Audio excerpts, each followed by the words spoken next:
கர்த்தருடைய பரிசுத்த நாமத்துக்கு ஸ்தோத்திரம். இந்த நாளிலும் கூட ரெபேக்காள் என்ற ஒரு பெண்மணியை குறித்து நம்ம தியானிக்க போகிறோம். இந்த ரெபேக்காளை பற்றி வேதாகமத்தில் ஆதியாகமத்தின் புத்தகம் 24ஆம் அதிகாரத்துல நம்ம பார்க்கிறோம். இந்த ரெபேக்காள் யாருன்னு பார்த்தா ஆபிரகாமுடைய மகனாகிய ஈசாக்குக்கு பெண் பார்க்க எலியேசர் போய் சந்திக்கிற ஒரு மகள் தான் இந்த ரெபேக்காள். பெத்துவேலுடைய குமாரத்தி இந்த ரெபேக்காள்.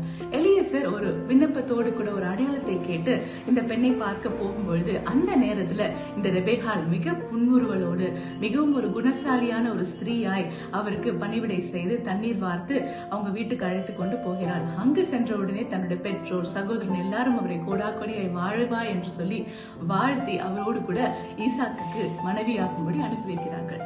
அங்கு சென்ற பொழுது கூட தூரத்தில் ஈசாக்கை பார்த்து மிகவும் பணிவோடு ஒட்டகத்திலிருந்து இறங்கி முக்காடிட்டு கொண்டு ஈசாக்கை நோக்கி அவள் சொல்லுகிறார்.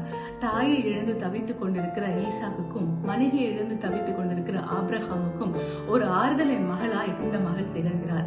இந்த மகளை அழைத்து கொண்டு ஈசாக்கு தன்னுடைய தாயாகிய சாராளுடைய கூடாரத்துக்கு அழைத்து சென்று அங்கே ஆறுதலை அடைகின்றான்.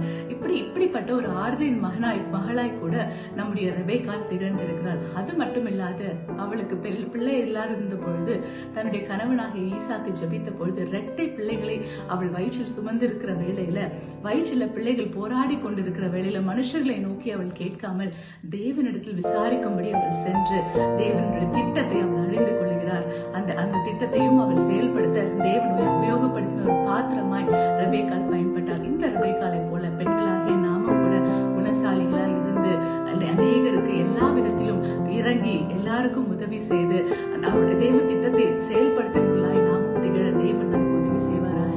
கர்த்தர் தாமே நம்ம ஒவ்வொருவரையும் ஆசீர்வதிப்பார்.